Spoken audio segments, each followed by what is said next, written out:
शिव है कौन? तो there are so many thoughts on Shiv. जी।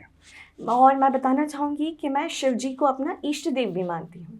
तो जिन्हें ऑडियंस में नहीं पता है कि इष्ट देव क्या होते हैं, तो मैं उन्हें बताना चाहूँगी कि इष्ट देव वह डिवाइन पावर होती है जिन्हें आप मानते हैं। तो जब आप अपनी आँखें बंद करते हैं तो जो आप इमेज आपके मन और मस्तिष्क में आती है वह इष्ट देव कहलाते हैं। अब वह इमेज चाहे एक ज्योति हो सकती है या कोई मूर्ति हो सकती है या कोई जियोमेट्रिक फिगर हो सकता है। Am I right sir? Yes. Okay. तो sir there are so many thoughts on Shiv. कोई उन्हें इंटरडाइमेंशनल बॉडी कहता है, कोई कहता है कि वो डिस्ट्रॉयर है, कोई कहता है कि वे आदि योगी है, कोई कहता है कि वह पहले इंसान थे जिन्होंने सेल्फ रियलाइजेशन एक्सपीरियंस करा। तो आखिर शिव है कौन? शिव कौन है? शिव को समझना सबसे आसान भी है और सबसे कठिन भी। वो हैं शिव, क्योंकि ना उनका कोई अंत है ना उनकी कोई शुरुआत है। हम एकलौते ऐसे धर्म हैं जिसका जिसका असल में भी कोई शुरुआत है ही नहीं। आपको पता होगा कि इस्लाम कब शुरू हुआ, आपको पता होगा कि क्रिश्चियनिटी कब शुरू हुआ। एडी और बीसी में चलते हैं वो, है ना। लगभग हर किसी रिलीजन जो अभी एग्जिस्ट करता है, पुराने ऐसे कई रिलीजन्स थे जिनके बारे में जिनका स्टार्ट और एंड नहीं पता था। एंड तो सबको पता है क्योंकि अब वो हैं ही नहीं।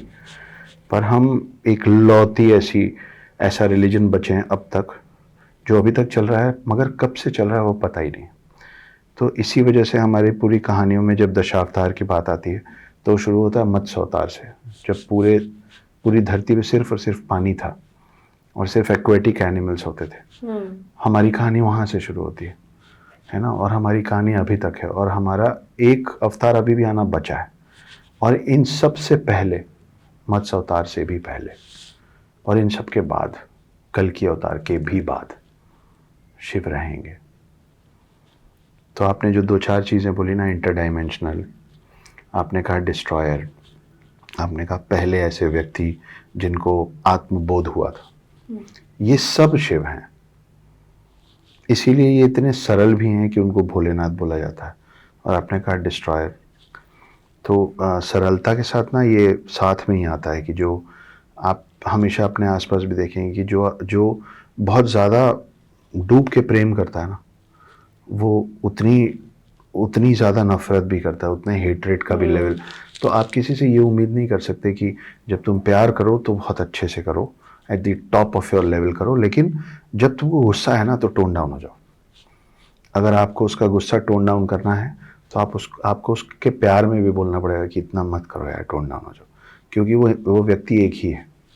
उसमें जो चीज़ आपको अच्छी लग रही है, किसी चीज़ की पराकाष्ठा, हालांकि पराकाष्ठा किसी चीज़ की अच्छी नहीं होती, पर अगर आपको किसी के प्रेम की पराकाष्ठा अच्छी लग रही है तो आपको उसके घृणा की पराकाष्ठा के लिए तैयार होना पड़ेगा। तो शिव वही हैं कि जब इतने प्यारे हैं कि भोलेनाथ भी हैं, और फिर जब उन्हीं का विकराल रूप, उनके गुस्से वाला रूप आता है, उनका तीसरा नेत्र खुलता है, तो उन्हीं को आप महाकाल भी कहते हैं। महाकाल वो शख्स है, वो शब्द है जो काल का भी काल है, जो हर चीज़ का अंत है और जिसकी खुद की शुरुआत नहीं है। तो ये हैं शिव, शुरुआत से लेके अंत तक, जिसका कोई और छोर नहीं है। उनके हाथ में डमरू का एक शेप है, ये मैंने कई जगह पहले भी बोला है। तो डमरू का जो शेप है, अगर आप मेरी किताब पढ़ेंगे द हिडन हिंदू, तो उसके आखिरी पन्ने में हमने ये बनाया हुआ है। आप मेरे हाथ को देख सकते हैं कि सतयुग से त्रेता, त्रेता से द्वापर, द्वापर से कलयुग और कलयुग से फिर सतयुग। तो ये जो शेप बना है वो डमरू का है। पर आप जल्दी इस पर पेन, उंगली कुछ भी चलाएंगे तो आपको मालूम भी नहीं चलेगा कि वो कब इन्फिनिटी का शेप बन गया। और इन्फिनिटी का मतलब होता है अनंत, जिसकी ना कोई शुरुआत है और ना कोई अंत है। तो अगर ये समय चक्र है और कलयुग से फिर सतयुग की शुरुआत होती है, तो वो पूरा जो समय है, जो काल है, वो शिव के एक हाथ में डमरू के जैसे ढप ढप ढप ढप कर रहा है। तो अगर पूरा काल उनके एक हाथ में है तो वो संपूर्ण क्या है, उसको समझने के लिए आप और मैं उतने परिपक्व अब तक हुए नहीं, ना हम हो पाएंगे, क्योंकि हम मानव ही रहेंगे और वो शिव ही हैं। जी। तो हम इसी खोज में हम इधर उधर भटकते रहते हैं, और जो शिव का जितना बड़ा अंश पा लेता है वो उतना ज्ञानी हो जाता है। तो हम में से जो सबसे ज़्यादा शिव के पास पहुंचा होगा ना, वो शिव के एक रोम तक पहुंचा होगा। तो वो उतने विकराल हैं शिव, और उतने सूक्ष्म भी हैं कि आप प्यार से बुलाएंगे।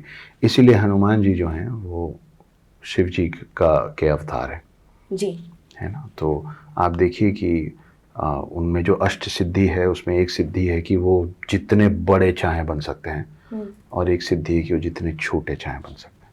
ये सब शिव है।